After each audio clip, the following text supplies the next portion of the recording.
Françoise comprend rien.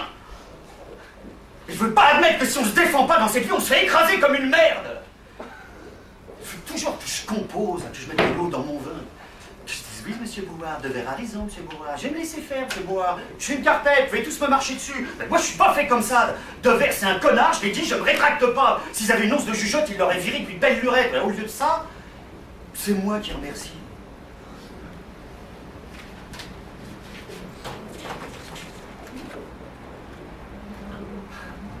Ils m'ont mis en contact avec une boîte de chasseurs de tête. Ça vaut rien. C'est une bande d'incompétents. Ils foutent rien. C'est moi qui fais tout. Aucun des entretiens qui m'ont décroché n'a marché. J'ai averti Bouard. Au moins mon expérience sert à vos autres. Je lui dis pitié, passez plus, passez. Françoise était inquiète. J'ai dû la rassurer. J'ai négocié mon départ, bien sûr. J'ai contacté les prud'hommes. J'ai consulté un conseiller juridique. Brouard a bien vu que je n'allais pas me laisser faire. Je me suis bien débrouillé, j'ai eu une indemnisation assez importante. Du coup, elle a voulu qu'on parte en vacances. Non mais, elle est complètement inconsciente. Tu sais pas ce que c'est que la crise. T'as jamais entendu parler des 3 millions de chômeurs. Personne t'a dit que ça concerne surtout les cadres et notamment dans mon secteur. Le temps passe, couillon, j'ai intérêt à trouver sans tarder. Alors essaie de faire rentrer dans ta petite tête que c'est pas vraiment le moment de partir au Club Med.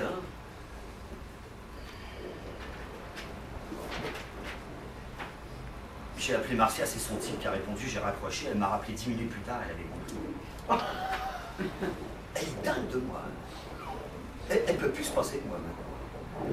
Faut dire que l'autre nuit, je suis rentré à 6h du matin, je n'avais pas dormi, mais j'avais encore une pêche d'enfer. Je comprends qu'elle me trouvait irrésistible, on a passé une nuit, mais denteuse. Ça doit être ça qui m'a inspiré. Parce que le lendemain, je me suis réveillé, j'avais trouvé la solution.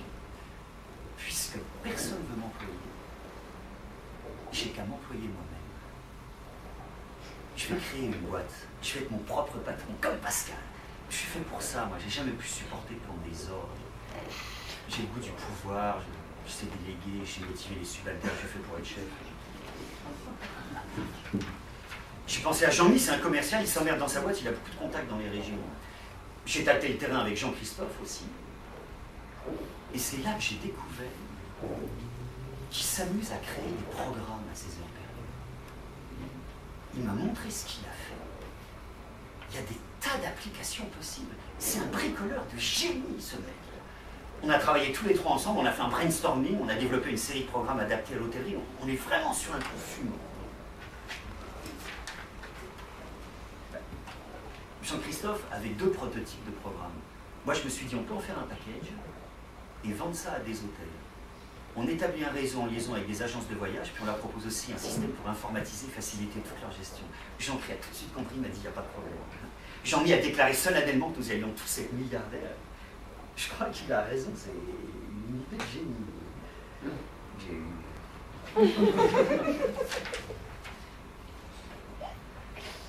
J'ai demandé conseil à Pascal. Il m'a dit, premièrement, ne mélange jamais amitié et affaires. Et deuxièmement, méfie-toi de ton copain Jean-Mi, je ne le sens pas. Il a toujours été négatif, Pascal. Il est peut-être un peu jaloux. Je crois qu'il a quelques préjugés sur les homosexuels.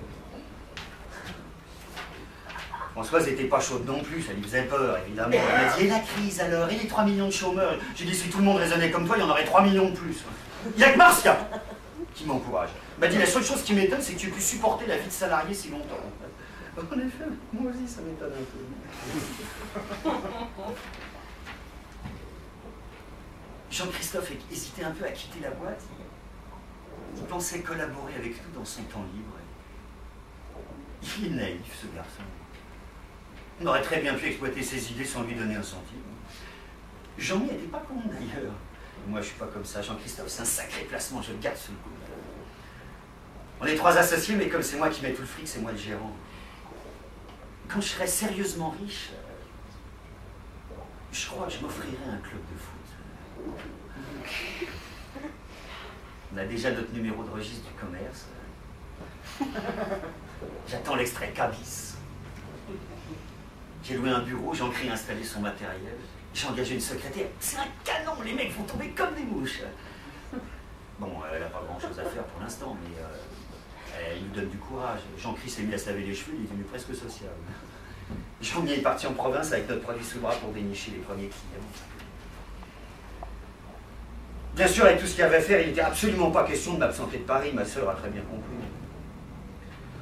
Puis il voulait un mariage simple, alors c'était pas très grave. J'ai envoyé Françoise et les gosses, je lui ai dit d'acheter un cadeau, elle m'a appelé de là-bas, il paraît que ça s'est très bien passé.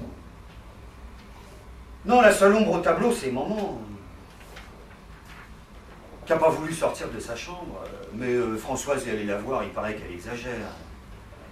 Elle n'a pas à se plaindre, elle est très bien, cette maison de retraite. Marcia est venue à la maison, j'ai passé un sale quart d'heure après pour effacer toutes les traces de son passage. Il y avait des cheveux blonds partout, mais ça valait la peine, c'était grandiose. Elle me trouve de plus en plus surprenante. C'est vrai que je suis une sensualité débridée. Je laisse libre cours à ma fantaisie. J'ai beaucoup d'imagination finalement. C'est pas tellement étonnant si elle perd les pédales, elle sait plus où elle en est. C'est tellement fort entre nous, je crois qu'elle va quitter son type. Elle m'a bien fait comprendre que c'est un service que je lui rends. Ça fait une éternité qu'elle aurait dû partir et qu'elle n'en avait pas le courage. Elle a bien précisé qu'elle n'en attendait pas autant de moi. Moi, c'est différent, évidemment, avec les enfants. Elle ne veut pas que j'abandonne mes enfants. Elle ne veut pas être une briseuse de foyer, ce serait contre son code d'honneur. Elle a un code d'honneur, c'est rare pour une femme. C'est l'ironie du sort. Cette fille, non seulement elle est belle, elle est intelligente, elle est cultivée, elle est passionnée, elle a un corps superbe et elle m'adore, mais en plus, moralement, elle est très droite. C'est une fille d'une grande intégrité. Elle est honnête, quoi. Comme moi. Alors que François, sous ses airs martyrs, ne se refuse aucun coup bas. Elle est d'une mauvaise foi sans pareil. Elle tourne tout à son avantage. Elle n'est pas franchement intelligente, mais elle sait manipuler les situations. C'est drôle, comme elle veut borner son tout. Ça doit être inné, c'est l'instinct.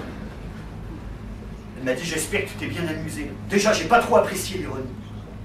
Je lui ai rappelé que c'est elle qui venait de passer un week-end à la campagne pour faire la fête. Moi, j'étais resté sur Paris pour travailler comme un forcené. Elle m'a dit, ah bon, je crois que c'était parce que tu n'avais pas le courage de regarder ta mère en face. Elle a toujours été un peu vicieuse, mais là, vraiment, c'était trop. Elle a brisé quelque chose en moi. C'est une destructrice. Même Marcia, qui prend plutôt sa défense d'habitude, a trouvé que là, elle était impardonnable. Je ne l'ai pas touchée. Je suis resté très digne. J'ai rien dit. J'ai mis mon impair. Je suis sorti dans la rue. J'ai trouvé une cabine pour téléphoner à Marcia. On a passé la nuit à l'hôtel.